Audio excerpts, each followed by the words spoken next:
like this is clearly showing the difference between a almost flat interface of Google Contacts, which a lot of folks, a lot of agents we know are using initially Google Contacts as their CRM, right? It's this flat database, it's your Rolodex, but with labels that really lack that hierarchy, that deep hierarchy that Chime offers you, right?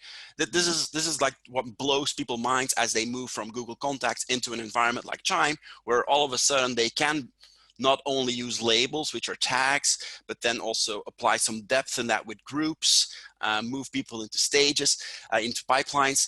It's in fact, oftentimes when people are moving from Google Contacts into an environment like Chime, where they realize that they had an enormous, super long list of labels that covered super minimalistic things around folks, along with major distinctions between like buyers and sellers. So when people outgrow Google Contacts, right, they will move into a CRM, but they will still need that two-way sync. So you can have these labels talk two-way with how you are actually dressing up your Chime.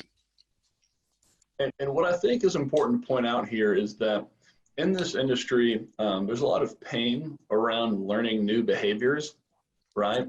So if you're totally satisfied with working in Google Contacts, but you know that you need a CRM for some of its other versatile options, like what Chime brings to the table, you can continue to keep some of the behaviors that aren't hurting you, right? Like using Google Contacts, and then implement Chime and have them constantly speaking back and forth, right?